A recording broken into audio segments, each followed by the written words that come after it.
Between 1949 and 1974, Professor Nicholas Pevsner, a German émigré art historian, toured the counties of England, compiling a 46-volume guide to every building he thought was of interest, from Stonehenge to Centre Point. What's happened to that tower? That upper part is sitting at an angle on the bottom. Pevsner's guides, regularly updated, are unique. Nothing quite like them exists anywhere else in the world. Well, now for Barrow. Mind that dog. In this series, 6 contemporary travellers take to the road, with Pevsner's Buildings of England as their guide.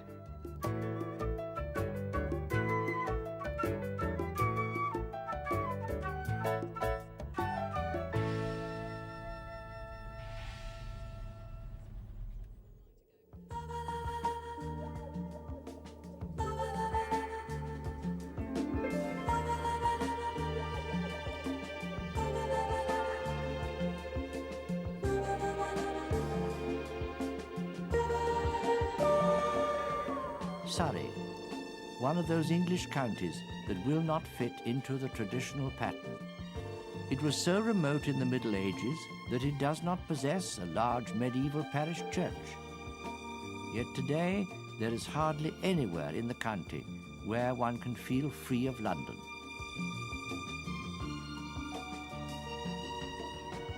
Strange things happen on the edges of places, and here in Sutton, where Greater London splashes onto Surrey, you can appreciate Pevsner's untypical confusion about the county. I was born here, and I grew up aware that you seem to live between 2 opposed views. On the one side, to the north, there's London, mysterious, magnetic, glamorous. On the other side, to the south, there's the North Downs, where the roads get smaller and the houses get bigger. Most of the people who live here commute between these 2 views, with work in London and home in Surrey. They live in suburbia, an environment I know like the back of my hand. But how well do you know the back of your hand?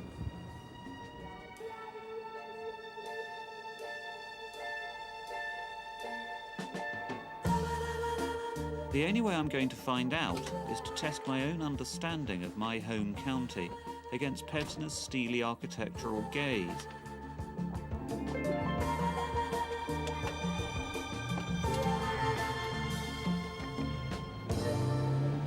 A history of English medieval architecture could be written without once mentioning a surviving Surrey building.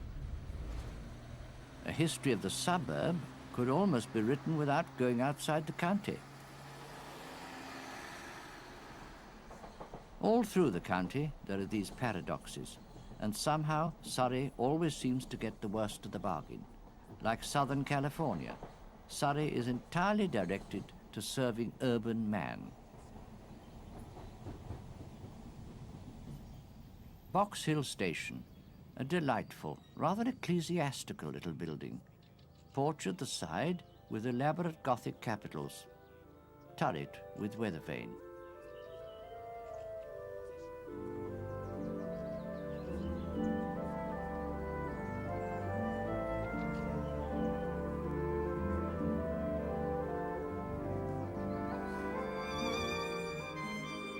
In the centre of the county, the River Mole cut a valley through the chalk, which has become, thanks to the 18th century, a model of sophisticated parkland. Beside it, Box Hill is a case of the well-known view being deservedly famous, for the slopes underneath are concave, and the onlooker seems about to topple down on Dorking.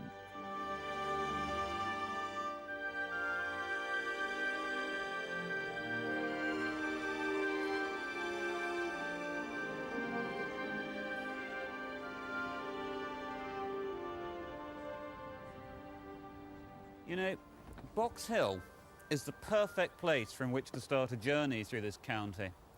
It's like the hanging rock of Surrey, an outcrop of raw nature in the midst of an otherwise historically tamed and landscaped countryside.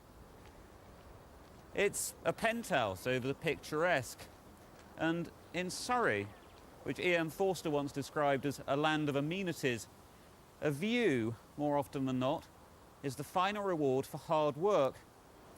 But views look in as well as out. They reflect us back to ourselves. And for Pevsner, I think, views were really nothing more than a vantage point from which to assess the field of study.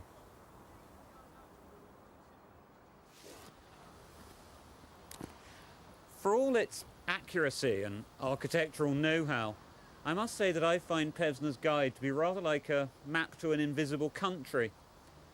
He gives you the bare bones of fact, but you have to let your imagination fill in the rest. Each building in this guide raises all kinds of questions in your mind. And so to travel with Pevsner is to take a spiritual journey, to find yourself as much as anything.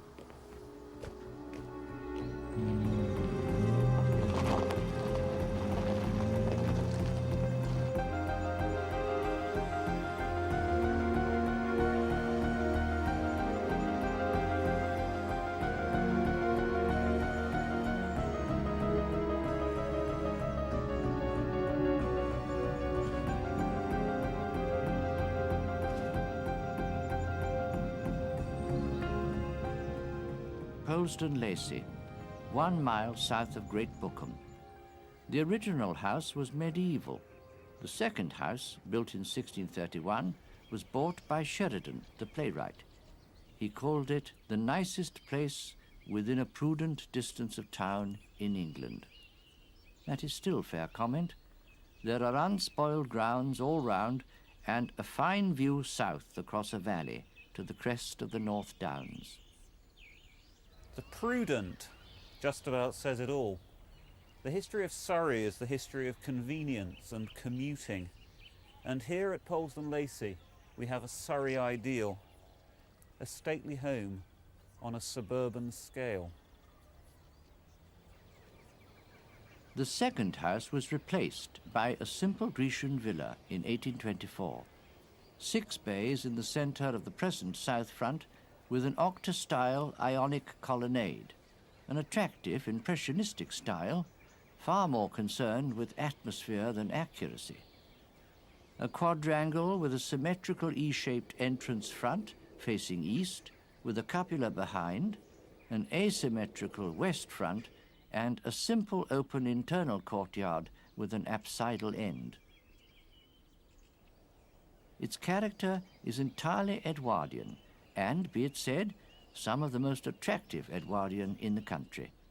A living style, related to some kind of emotional need. Polesden Lacey, it seems to me, is like a stage set for some Arcadian drama. These gardens are like a theatre in that respect, and we're the actors. Well, we're the extras, really, because the actual heroes and heroines, the original wealthy few who could afford to come down here and play alone at weekends, left years ago.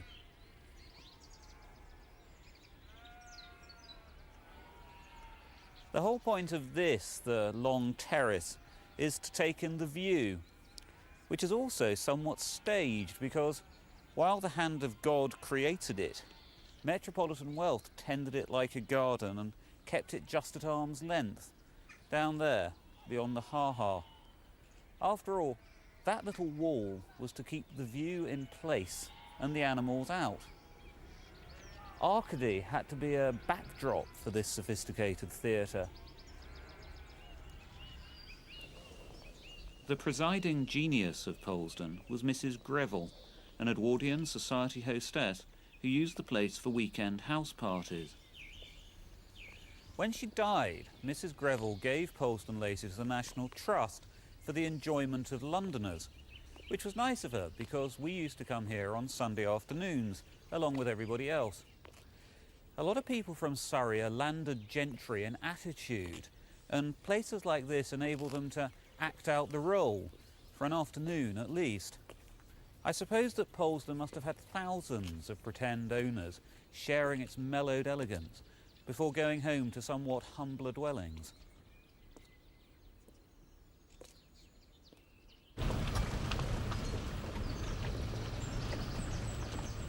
Surrey is a place you come home to do the gardening and tend to the view.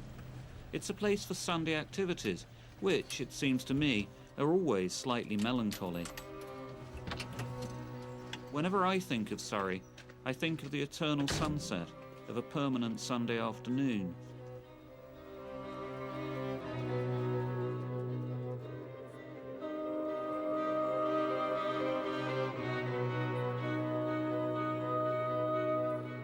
The fame of Payne's Hill was its grounds, laid out picturesquely by the Honourable Charles Hamilton, son of the Earl of Abercorn, in the 1740s. Now they are sadly neglected, and many of the ornamental structures are going or gone.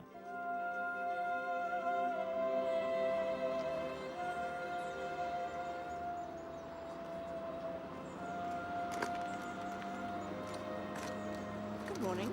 Hello. May I help you? Yeah, I'm looking through Pevsner's Guide to Surrey, and I've just got to Payne's Hill, and it says that all this lot's fallen down now. It's all Things have gone. changed a little since then. Really?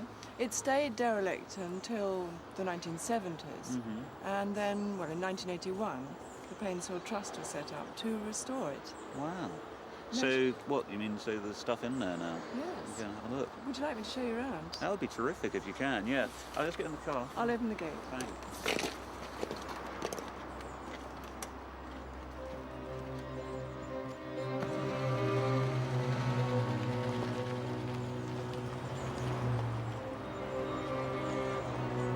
Still a lot of missing features and missing buildings, which we fully intend to reconstruct. But yes, we've got a long way with the restoration. I'm very pleased with the progress. Yes, it looks spectacular. So which way do I go? I would suggest going in that direction and seeing what you find. Terrific. Well, All right. Thanks very much. Have a good tour. See ya. Bye-bye. Bye.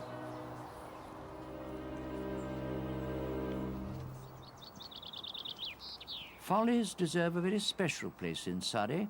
There are enough of them to suggest that they were put up not so much as a mark of eccentricity as because they were part of a fashion to be followed by men about town.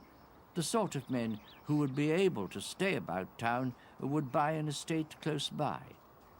One more kind of suburbanization.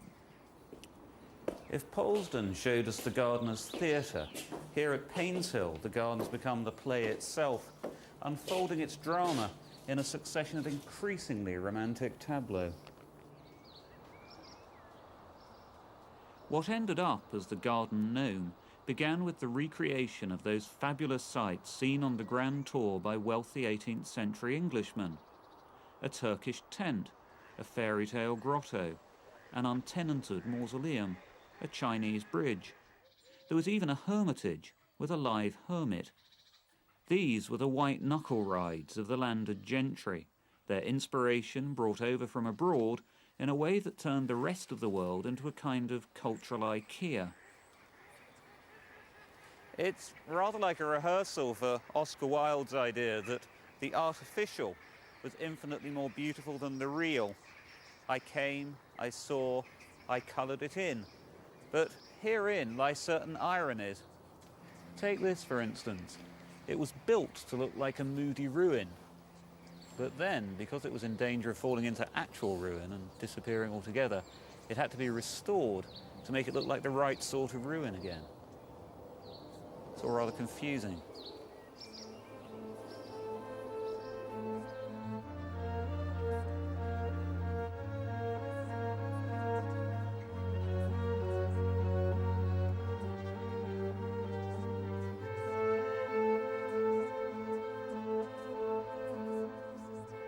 As aesthetic stimulants, these follies enabled fantasy.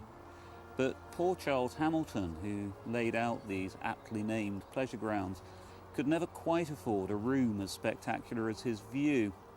As Pevsner points out in a chiding little footnote, not unexpectedly, Hamilton went bankrupt as a result of his extravagance.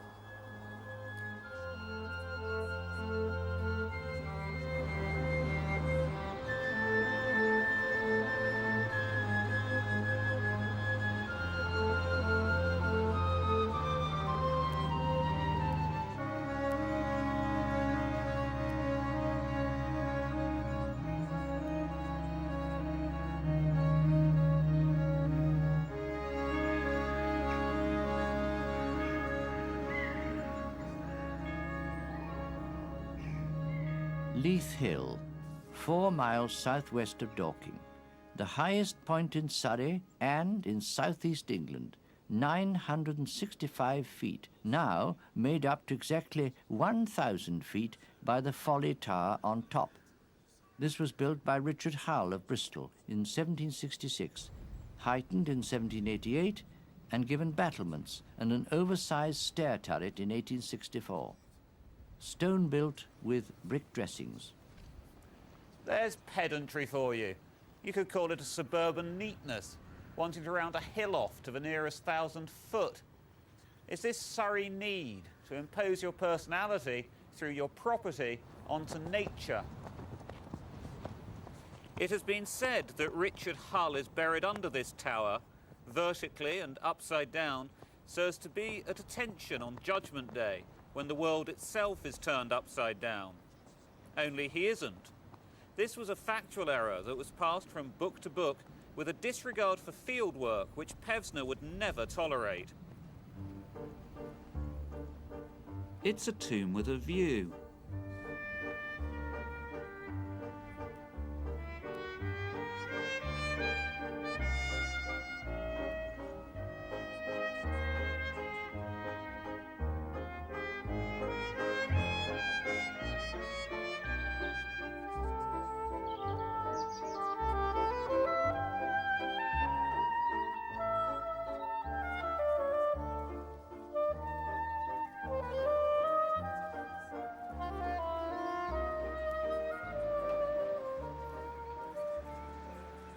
Brookwood Cemetery, founded in 1854 on 2,400 acres of heathland by the London Necropolis Company, when dying Londoners became a serious numerical problem.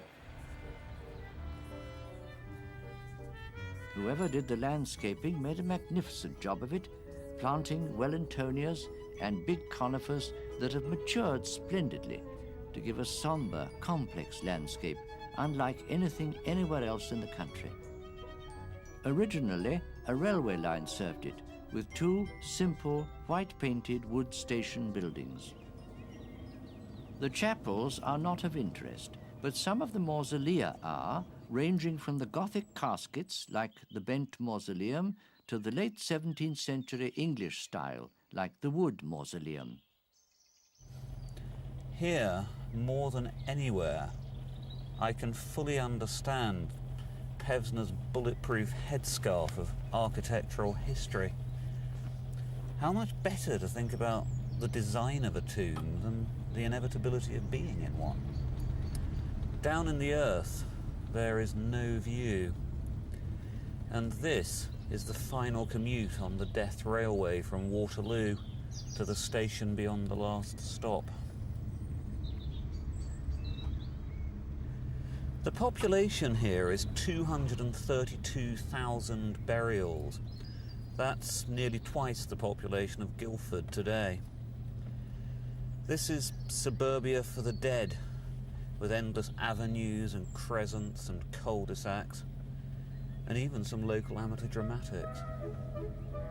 But I wonder how many real Londoners wanted to be buried in this suburban vale.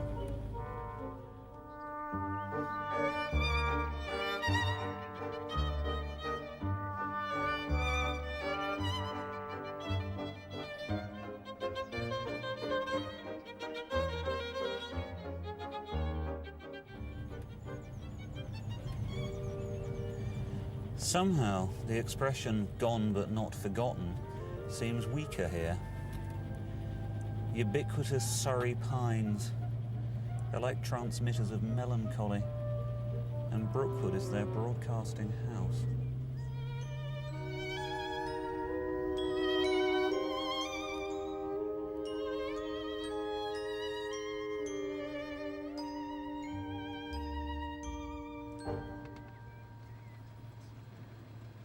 Guildford. Introduction. Few towns in the south of England are as topographically blunt as Guildford. What gives Guildford its character is that the High Street is steep, convex, and immediately answered by the Mount on the other side of the river, The viewer is always in a cat's cradle, always like a swimmer in midstream, aware of both banks simultaneously. A linear town is thus given a genuinely linear fulfillment, and the way in which this is heightened by the buildings makes it one of the best old towns near London. Pevsner's guides are known as the Bibles of architectural history, but what was his theology? Well, it's a rather ordered view of the universe, somewhat godless, but with historical accuracy as its central creed. The world is made less mysterious and thus less threatening by the desire to ascribe the right date to everything. For Pevsner, one feels, it's only bricks and mortar. And bricks and mortar, I think, absorb all of the lives that they've witnessed. Buildings are like psychic tape recorders. Pevsner plugs them in, but he doesn't want to listen to the tapes. The job of designing Guildford Cathedral was won in open competition by Sir Edward Morph in 1932. The porches and the West End were completed in 1966. The result is a cruciform church with bulky central tower, all in brick with a minimum of stone dressings.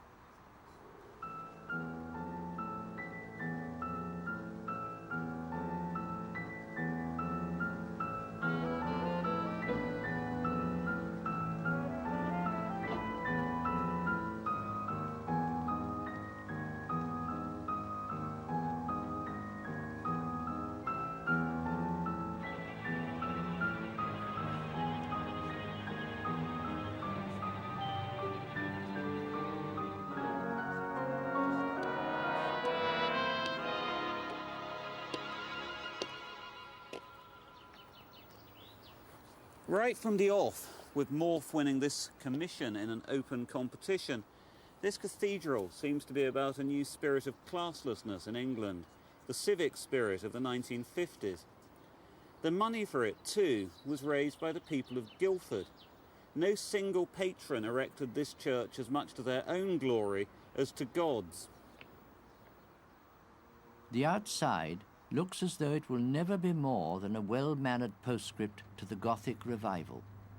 But Morph's ability to create interior spaces expresses itself in spite of the style. The result is a very impressive and sober, free Gothic central vessel.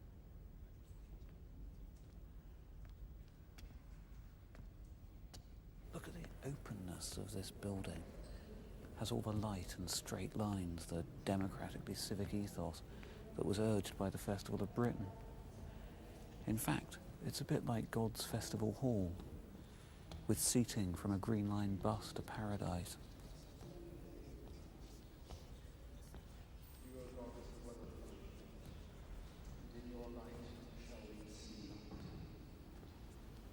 Blessed are you, sovereign God, our light and our life. To you be glory and praise forever.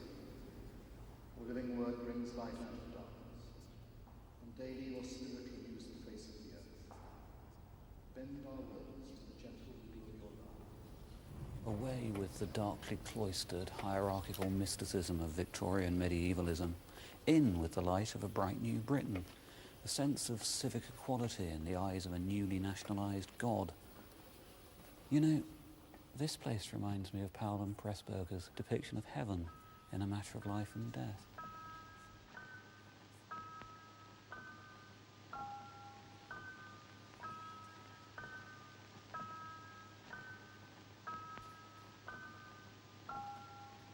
Everyone on Earth has a file. Russian, Chinese, black or white, rich or poor, Republican or Democrat. Holy smoke. If anybody told me the clerks were working away up here, just like on Earth. Everyone here is allowed to start how they like. It's heaven, isn't it?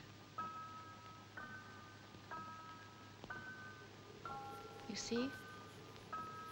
There are millions of people on Earth who would think it heaven to be a clerk. Whiteley Village, 2 miles northwest of Cobham. The layout of the village is as formal and symmetrical as that of an ideal Renaissance town. It is the only communal estate in Surrey. With a little more imagination, it could have been brilliant.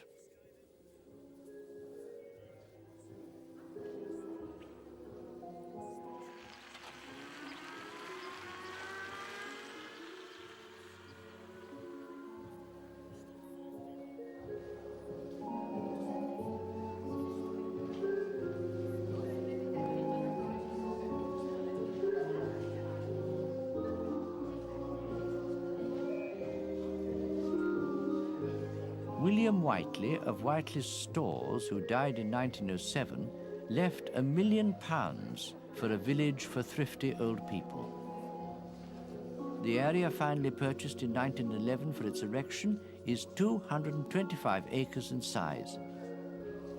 The village was built from 1914 to 1921 by a whole chapter of architects. The style adopted by all of them is, broadly speaking, that of the Hampstead Garden suburb in its Lutyens aspects.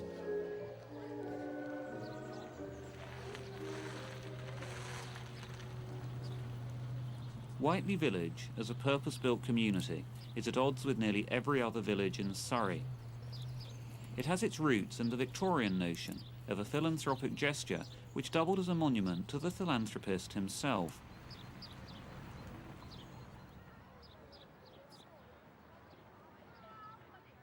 Surveying these tranquil acres, one can think of a rehearsal for heaven, a democracy living in perfect harmony with its surroundings and amenities. As such, Whiteley reverses village society as much as village architecture, for here there are neither gradations of class nor gradations of property.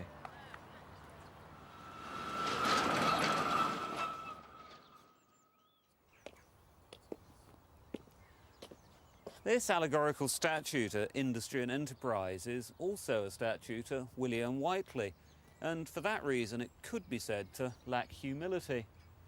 But surely the important thing is that Whiteley's redistributed wealth has been used to his original intention and has brought peace and security to successive generations of elderly and thrifty Londoners.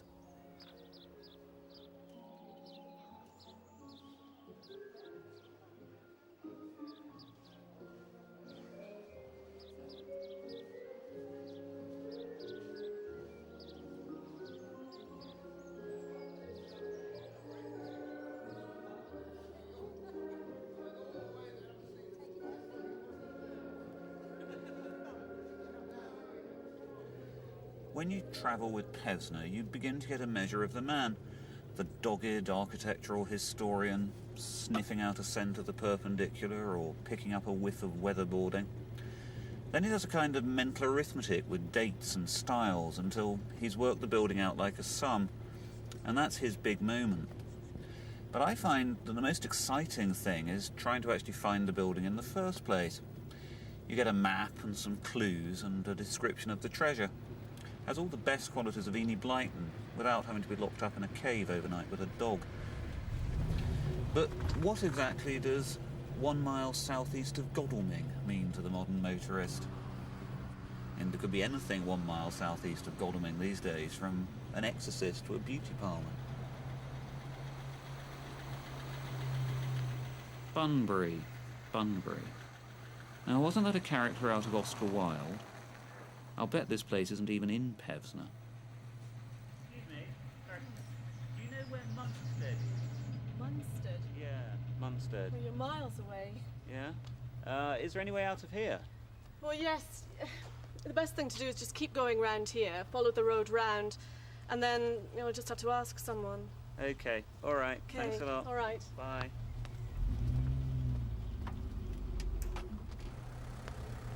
This is obviously post-Pevsner, but I wonder what he'd have made of it.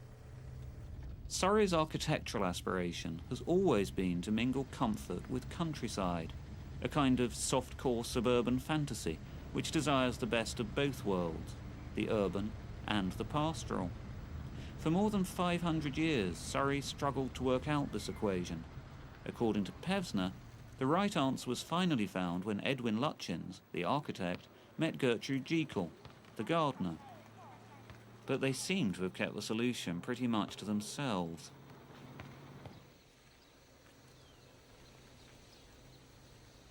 Munstead, 1 mile south of Godalming. No village, simply an area of thickly wooded hills. In the late 19th century, it became famous for the country houses built there, largely by Lutyens. First, Munstead Wood in 1896 for Gertrude Jekyll, the landscape gardener who acted as a patron and who designed gardens which complement Lutyens' houses perfectly. One thing that Pevsner, armed with the patrician certainty of an historian, never seemed to worry about was actually getting into houses that people lived in. It was a case of open in the name of architectural history, and open they did. But I've made an appointment for fear of dogs and man-traps. We take our security very seriously in Surrey. Hello, Lady Clark. Yes. Hi, I'm Michael Bracewell. Hello. Made an appointment to come see the house. Yes, you have. Do come in. Thank you very much indeed. Thank you.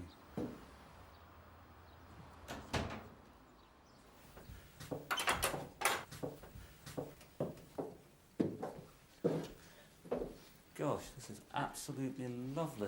Yes, it really is amazing. A bit different from Gertrude's day. It was. Is it really? Oh, very much so. Yes. In what way has it changed? She was quite tough, Spartan lady. She didn't have creature comforts that we believe in today. And is this some of Gertrude Jekyll's work over here? Yes, that Yes. inlaid ivory which Heaven. we find on certain doors around the house. And Right. this is Lutyens' furniture, designed by Lutyens and copied by his granddaughter. It's beautiful, isn't it? Yes, it's solid. It is. Absolutely beautiful. And we're very lucky to have it here. And also the table is Lutyens. So it really is. I mean, it's an absolute monument to Oh, yes, Lutyens I and think Jekyll, so. isn't it? Yes. Is it a nice house to live in? Oh, it's wonderful. We love it. And our children love it, and our grandchildren. It's a lovely home with a lovely atmosphere. You never feel that it's too big? Not at all. It's quite small. When you live in it, it's quite small. At Munstead Wood, Lutyens' distinctive free Tudor style is already fully formed, though not fully worked out in a kind of small-scale anticipation of the masterpieces of the next 4 years. The house is U-shaped, with a completely unexpected half-timbered first-floor gallery across the middle. The only interior of interest is the room behind the half-timbering, where Lutyens created a kind of long gallery, a foretaste of later naughtiness. The genius and the charlatan were very close together in Lutyens. Have you ever actually read Pevsner's? No, I haven't. You've never read it? No. No, because he describes this as a foretaste of later naughtiness. Ooh. Almost as though this gallery is in some ways, a little bit radical, a little bit outlandish. I mean, I think it looks lovely in this house, Absolutely, don't you? yes. And if you read Gertrude's book, this is what was her feature of the property and Right. the part that she loved most about the house. Yes. You'll never find another Lutyens house with a gallery like this. No. Not even the very grand ones. No.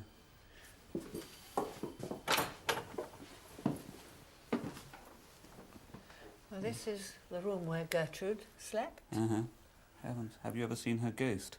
No, never, never.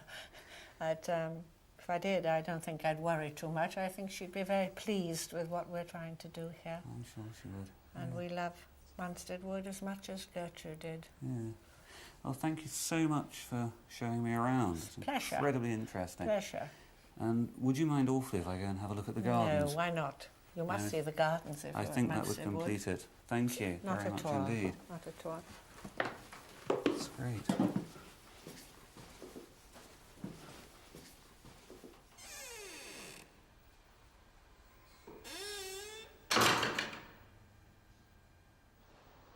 The house was doubtless intended to be integral with the gardens, the total effect that of a continuous give and take between landscape and architecture. Gertrude Jekyll revived or invented the image of the informal English cottage garden, and that is the effect here now. This, if anything, is Surrey articulate. House and garden, sense and sensibility, in perfect proportion. The room has finally found its view.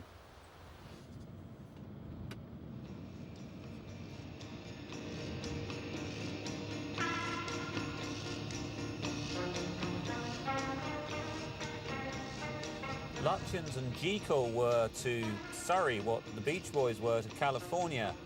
They created a harmony which defined a regional sensibility. God only knows where we'd be without them.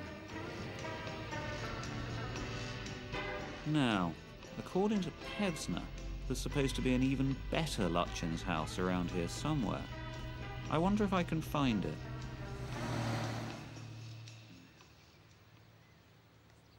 Half a mile up Munstead Heath Road is Orchards, 1897 to 1900, one of Lutyens' very best houses, part of the miraculous and short-lived flowering between immaturity and the fatal reversion to classicism. The idea is that of an immensely sophisticated entrance approach, deliberately calculated from the moment one turns into the drive. The visitor sees first an almost windowless, creeper-covered block with battered buttresses. This leads the eye on to the entrance side of the quad and beyond, and through the big barn door arch running the whole height of the wall. The sensation of walking through to the quad which lies beyond is like entering a fairy palace with a union of buildings, exterior space and landscape as miraculous in its way as anything the Baroque produced.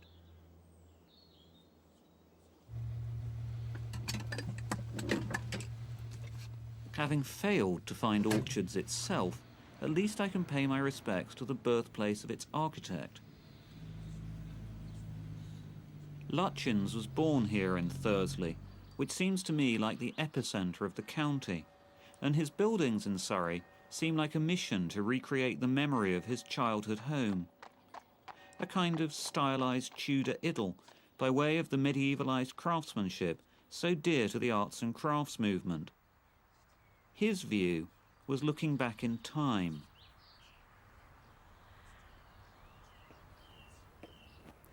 It's this thing about 1900, when England was in accord with itself, between the incarceration of Oscar Wilde as a supposedly unhealthy influence and the outbreak of World War I as a national nervous breakdown. Lutyens gave Surrey, England, and later the Empire buildings that flattered its idea of itself, and the inspiration for many of them came from villages just like this. Afternoon.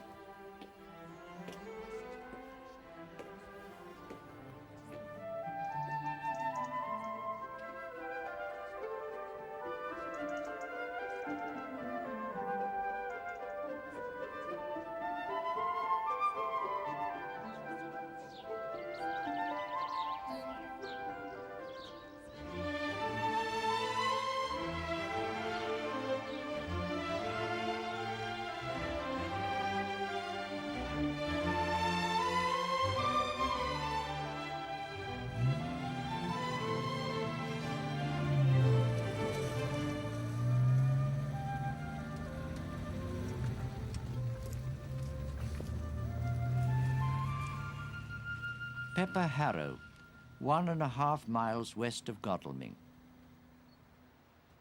Pepper Harrow Farm, simple, pretty 17th century farmhouse, L-shaped and tile-hung.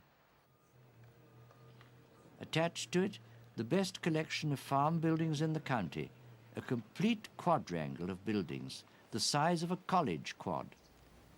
In the northwest corner of this is a very good tiled and tarred weatherboarded barn with half-hipped roof ends.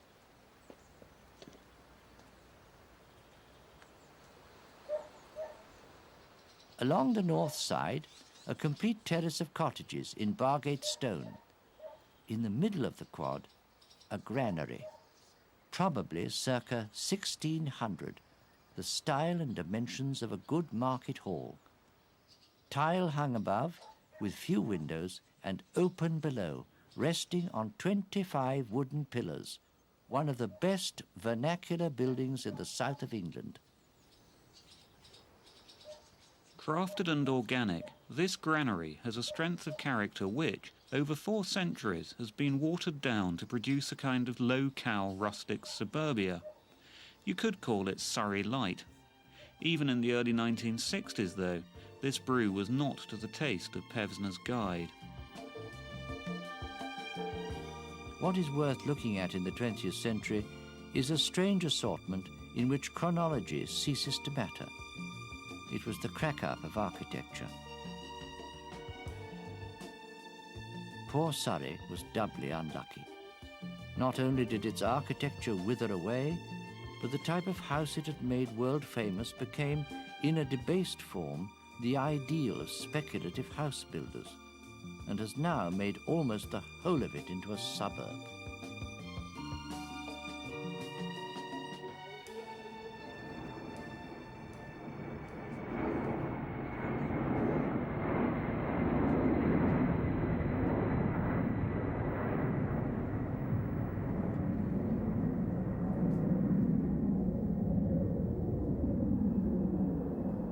As England had willfully turned away from its own native modern architecture, it had to come in as a continental importation, twice as shocking as it need have been. Gatwick Airport, 1 mile south of Hawley. Old Control Tower, 1936, circular and in the international style. A neat idea, done quite without finesse or feeling. Is this the old Gatwick Airport building? Yes, it is, yes. Wow. God. So is that old railway station over there? Was that part of the airport as well? Yes, that was right. The passengers used to alight there and then there's a tunnel leading from the station right the way underneath to the beehive, and that was the way they came in, up the steps. And do you like me to show you? I'd love to have a look around, yeah. Okay, it's then. Wonderful. Okay, I'll just close this and then... So this place was called the Beehive, was it? Yes, that's right. Wow, good.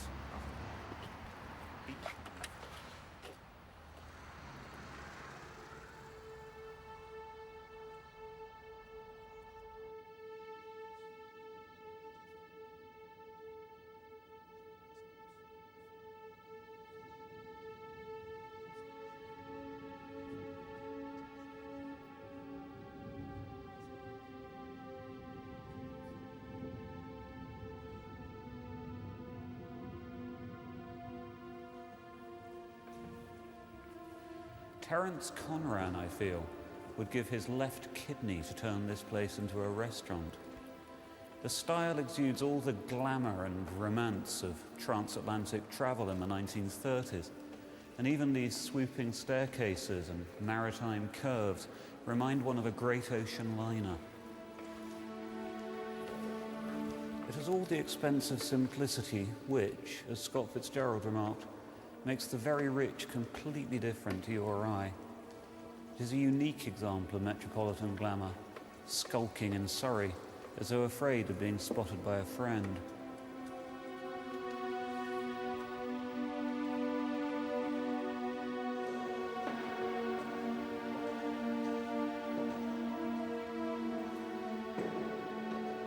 Checking in was more like a cocktail party than today's bun fight.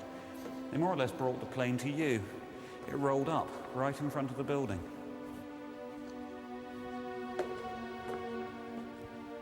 And so, bang on cue, London's wealthy had found a new way of flying out of the picture and into a far more exotic view.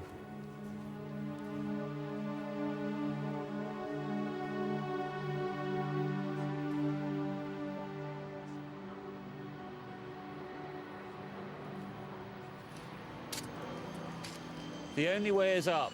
Now, everything comes from space. Flu, food, even buildings.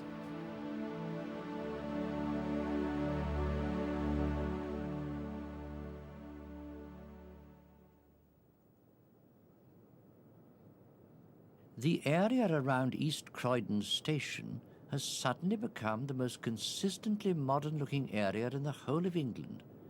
The result looks thrilling from a distance, and from the air, rather like a chunk of inner Johannesburg, but breaks up from nearby into separate buildings, very few of individual architectural merit. As Gatwick would become the symbol of the flight from suburbia, so the accelerated expansion of London would require Surrey, increasingly, to serve as the capital's dormitory and store cupboard. And Croydon, which in Pevsner's day was still in Surrey, would become London's filing cabinet, with large utilitarian towers to match, whose only glamour came from names borrowed from NASA.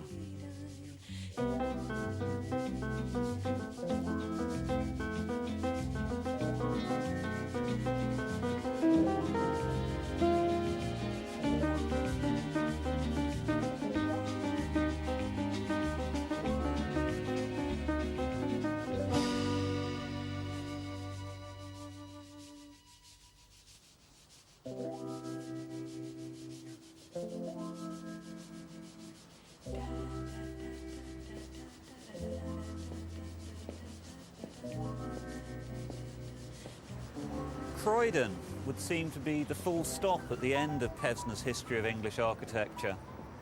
It's the beginnings of everywhere looking like everywhere else, with a landscape shaped by economics as opposed to aesthetics. But here in Surrey, that isn't so surprising, because Surrey's always been a laboratory for testing ideas of suburban utopia. Here, house and garden have always been closer together than man and nature. In fact, if Kent is the garden of England, then Surrey's the patio.